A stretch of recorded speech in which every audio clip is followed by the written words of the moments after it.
দেখুন এগুলো কিন্তু 700-600 গ্রাম কিন্তু হয়, দেখছেন এই যে রং ধরে গেছে।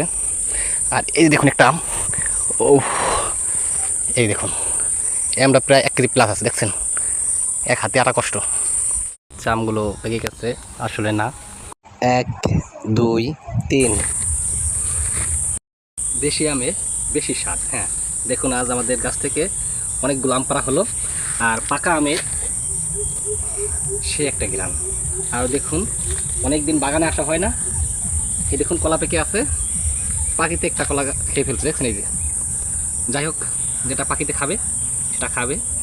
আর গাছ থেকে কিন্তু আমরা আসলে কলা বাতি হওয়ার পরে কাটা হয়। আর এই যে গাছ থেকে যে আরও অনেক ধরনের আম গাছ আছে, সেগুলো আপনাদের দেখাবো, আপনারা সঙ্গে থাকবেন। আর আপনাদের গাছের আমগুলো কেমন মিষ্টি অথবা টক, পোক আছে কিনা, পোক নাই সম্পর্কে একটু কমেন্টে জানাবেন। আপনারা সকলে ভালো থাকবেন আর ভিডিওটি সম্পূর্ণ দেখবেন, ভালো লাগলে শেয়ার করবেন। দেশি আমের বেশি স্বাদ। এই যে দেখুন আজ অনেক দিন পরে আসলাম আম পাড়ার উদ্দেশ্যে। দেখুন খুব সুন্দর সুন্দর আম ধরে আছে, আর আমগুলো এখন পারবো।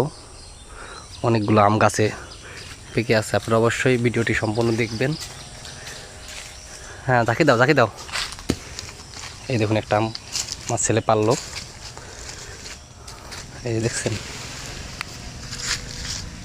হ্যাঁ জোরে ঝাঁকি দাও। এই দেখুন খুব সুন্দর একটি কালার দেশি আম, দেখছেন এই যে টপ টপ করে পড়তেছে খেলে একটা করে, দেখুন খুব সুন্দর। আগায় যাও না, আগায় যাও না।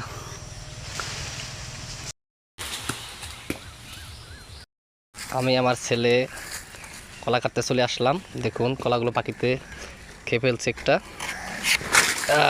কাটা হয়ে গেছে আলহামদুলিল্লাহ। দেখুন আমাদের রূপালি আম গাছ, এই আম গাছটা খুব ভালো আম ধরেছে, দেখছেন। এটা কিন্তু নিচের অংশ, দেখুন প্রত্যেকটা আম সাইজ কিন্তু খুব ভালো একটা সাইজ, দেখছেন। রং এখনও ধরে নাই, দেখছেন। আর কয়েকদিন বাদে কিন্তু আমগুলো আসলে রং ধরবে, পেকে যাবে, দেখছেন এই যে খুব সুন্দর। দেখুন এই আমটি প্রায় 1 কেজি হবে, দেখছেন খুব সুন্দর। আরও বেশ কিছু আম আমাদের কাছে আছে, এই যে দেখাই, এটা কিন্তু 1 কেজি হবেই, দেখছেন। আর এটা হবে প্রায় 3 থেকে 400 গ্রাম।